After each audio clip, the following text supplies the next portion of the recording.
बिस्मिल्लाहिर्रहमानिर्रहीम। अस्सलाम वालेकुम दोस्तों, आज 16 जून 2023 फ्राइडे है और इस वीडियो में हम एनालिसिस करेंगे फॉरेक्स मार्केट के तमाम इंपॉर्टेंट स्पेयर्स का। मार्केट ट्रेंड जानने की कोशिश करेंगे इंट्राडे, शॉर्ट, मीडियम और लॉन्ग टर्म के हवाले से। इसके अलावा बेस्ट एंट्री और एग्जिट प्राइस लेवल्स कौन से हो सकते हैं वो भी हम डिस्कस करेंगे। दोस्तों 2 दिन हम वीडियोस अपलोड नहीं कर सके, कुछ ज़ाती मसरूफियात की वजह से हम वीडियो अपलोड नहीं कर सके। अब इंशाल्लाह डेली वीडियो अपलोड किया करेंगे। दोस्तों हमारा व्हाट्सएप ग्रुप भी है जिसका लिंक डिस्क्रिप्शन में मौजूद है, आप हमारा व्हाट्सएप ग्रुप ज्वाइन कर सकते हैं।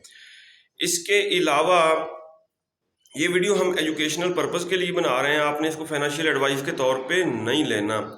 अगर गोल्ड की हम कल की सूरत हाल देखें, कल काफ़ी ज़्यादा मूवमेंट देखने को नज़र आई। 1960 से पहले तो गोल्ड डाउन आया 1924.4 तक, तकरीबन $35 डाउन आया और $35 ही फिर अप हुआ, सही हो गया।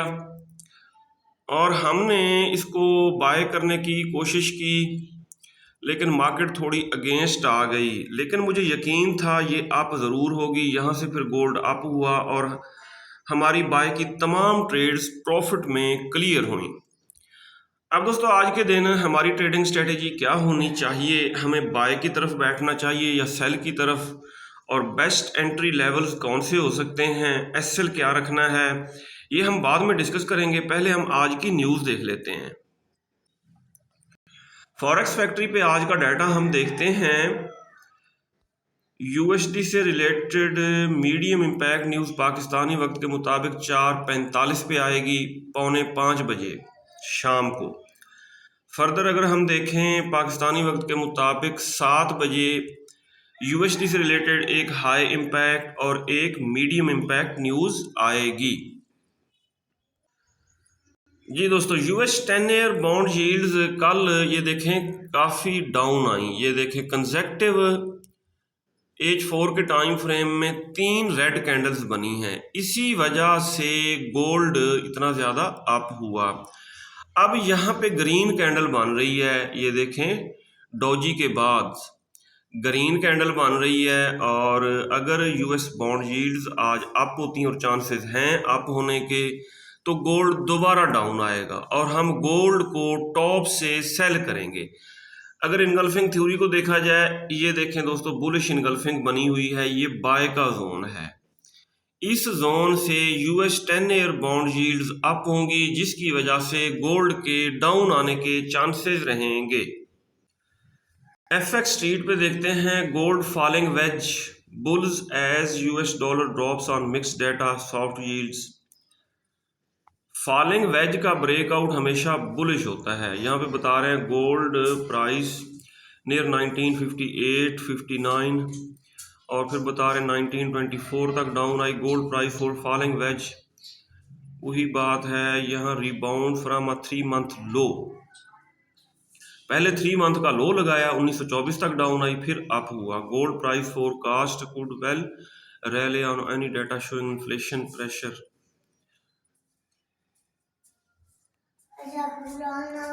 सही हो गया जी, कोई खास न्यूज़ यहाँ पे हमें नज़र नहीं आ रही। Faces to way risky in fact. जी दोस्तों, अगर हम DXY को देखें, DXY कल डाउन आया जिसकी वजह से गोल्ड अप हुआ। और अब अगर हम इसको डेली टाइम फ्रेम में देखें तो ये बाय के जोन में है। बाय का जोन किस तरह बन रहा है, ये लकीरें वगैरह करते हैं सारी डेल, ये भी। अब डेली टाइम फ्रेम में बुलिश इनगल्फिंग बनी है।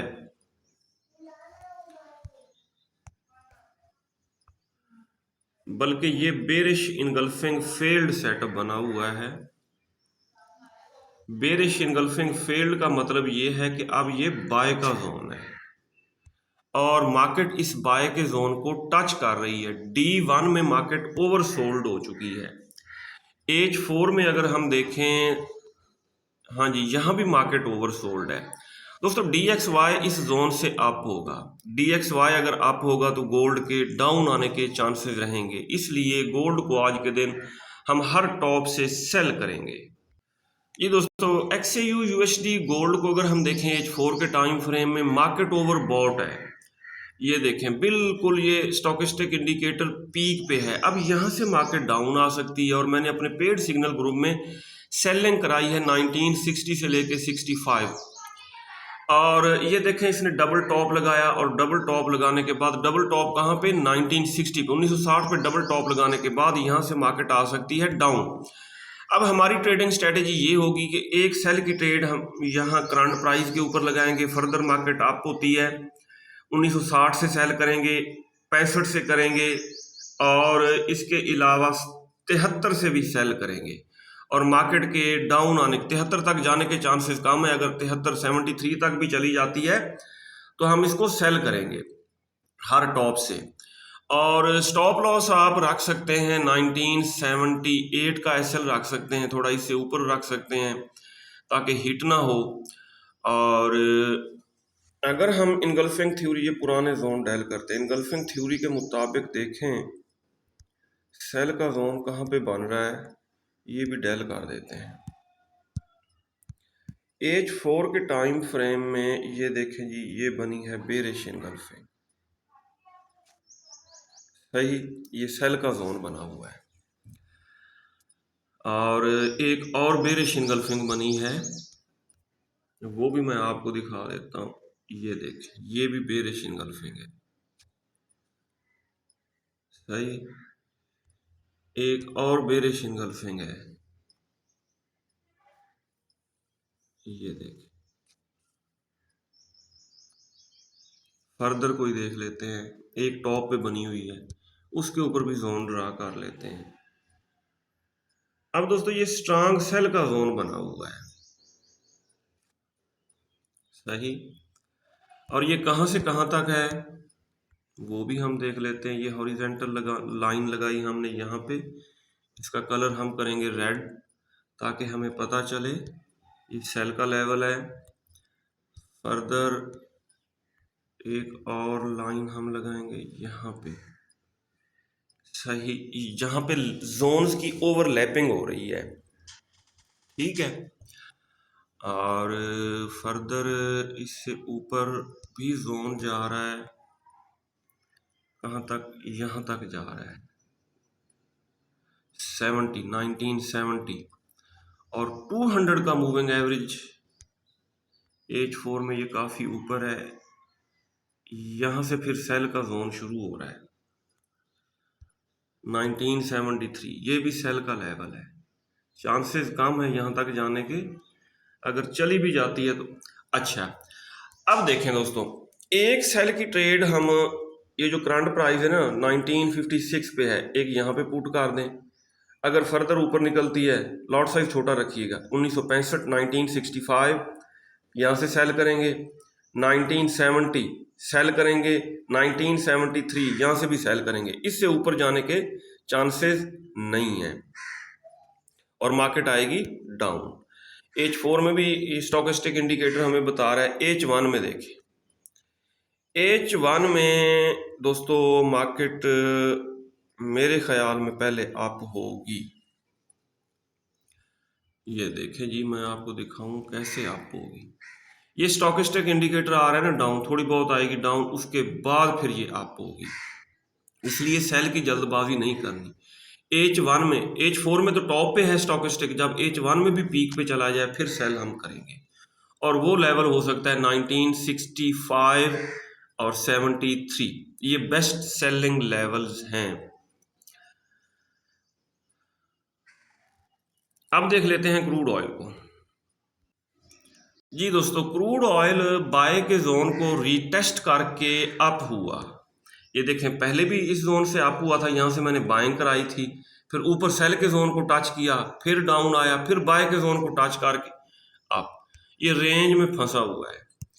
अब देख लेते हैं H4 का टाइम फ्रेम। H4 के टाइम फ्रेम के मुताबिक दोस्तों 200 के मूविंग एवरेज से तकरीबन रिजेक्शन मिल चुकी है। इसको टॉप से सेल किया जाए और मार्केट दोबारा डाउन आ सकती है 68 और 67 की तरफ। जी दोस्तों, नेचुरल गैस काफ़ी दिनों के बाद अप हुई है, पहले तो इस बाय के जोन में थी और मैंने ये बाय का जोन ड्रा किया था कि इस जोन से ये आप बिल्कुल बड़ी खूबसूरती से उसको रिटेस्ट किया और इस जोन से आपको 2.6 पे है इसकी करंट प्राइस। और अब ये आ सकती है डाउन दोबारा, अगर ये 200 के मूविंग एवरेज से टकरा के अप होती है H4 के टाइम फ्रेम में, तो इसको हम डिप से बाय कर सकते हैं। जी दोस्तों, अगर सिल्वर को अगर हम देखें, सिल्वर के ऊपर ये हमने सेल का जोन ड्रा किया था और इस जोन से मार्केट एक दफ़ा डाउन आई, दो दफ़ा डाउन आई, ठीक। और अब सिचुएशन क्या बन रही है, डेली टाइम फ्रेम ओपन करके देखते हैं। सही है, डेली टाइम फ्रेम में सेल का जोन थोड़ा ऊपर बन रहा है।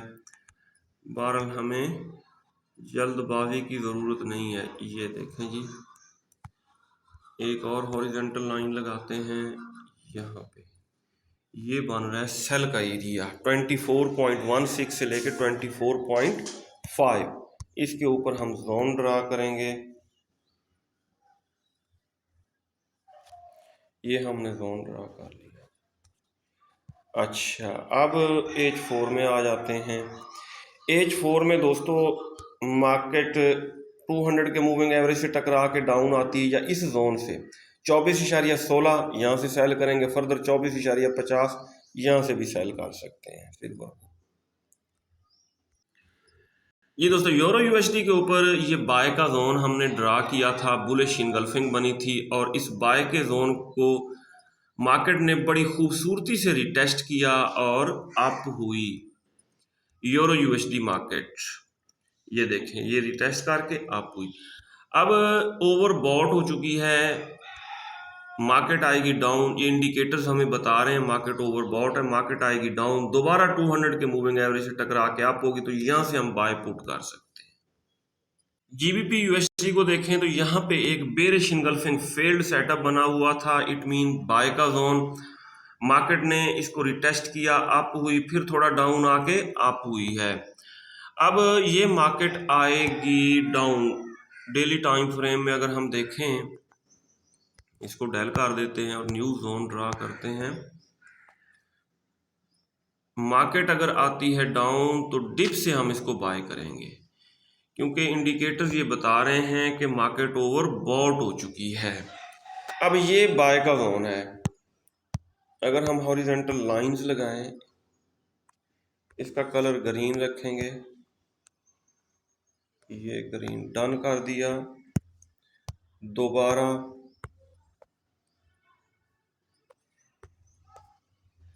1.2486 से लेके 1.2598 ये बाय का एरिया है। जल्दबाजी नहीं करनी, मार्केट को डाउन आने दें और बेस्ट बाइंग यहाँ पे से होगी 1.2486 से, क्योंकि 200 का मूविंग एवरेज भी यहीं पे इशारा करके बता रहा है, यहाँ से हम इसको बाय करेंगे। NAS 100 जैसा कि हम डिस्कस करते रहे हैं तमाम वीडियोस में कि ये बुलिश ट्रेंड में है। ये देखें, अब ये बाय का जोन बना हुआ है H4 में। मार्केट अगर डाउन आती भी तो इस जोन को रिटेस्ट करके दोबारा अप होगी। डेली टाइम फ्रेम देखा जाए तो बाय का जोन काफ़ी नीचे है। बहरहाल इसके ऊपर भी हम लेवल ड्रा कर लेते हैं, रेक्टेंगल। ये H1 के टाइम फ्रेम के मुताबिक ये बाय का एरिया है, सही। और अगर मार्केट आती है यहाँ तक डाउन तो हम इसको बाय ही करेंगे। सेल जिसने भी इसको करने की कोशिश की है, लॉस उठाया है। जी दोस्तों, US30 को देखा जाए तो अगर हम देखते हैं इसको H4 में, ये देखें जी, ये हमारा बाय का जोन था। बाय के जोन को इसने रिटेस्ट किया, रिटेस्ट के बाद बड़ी खूबसूरती से आपको ये दोबारा थोड़ा डाउन आके फिर अब यही बाय का लेवल है। मार्केट अगर आती है डाउन H4 के टाइम फ्रेम में 33,534 से टकरा के आप होती तो यहाँ से बाय करेंगे। फर्दर 33,231 तक आती तो यहाँ से भी बाय ही करेंगे। जी दोस्तों, BTC को अगर हम देखें, BTC के बारे में हम यही बताते रहे हैं कि ये बेरिश ट्रेंड में है और ये सेल का जोन है। बार बार मार्केट इस सेल के जोन को रिटेस्ट करके डाउन आती थी। और अब सेल का जोन कहाँ पे बन रहा है डेली टाइम फ्रेम में अगर हम देखें तो ये पुराना जोन, इसको हम कर देते हैं डेल। अब ये बन रहा है, ये देखें जी यहाँ पे, क्योंकि डोजी के बाद एक अच्छी बुलिश कैंडल क्लोज, अपना रेड कैंडल क्लोज हो चुकी है और ये सेल का एरिया है। इसके ऊपर हम रेक्टेंगल ड्रा करते हैं, ये आ गई जी रेक्टेंगल। अब हम इसको देखते हैं H4 में। ये दोस्तों सेल का एरिया है 25,669। एक सेल की ट्रेड यहाँ पे लगाएंगे, एक इस जोन के सेंटर में 26,000 और 26,412। यहाँ से हम BTC को करेंगे सेल। ये था दोस्तों आज का एनालिसिस। अपना बहुत सारा ख्याल रखिएगा, हमें दुआ में याद रखिएगा। अल्लाह हाफिज़।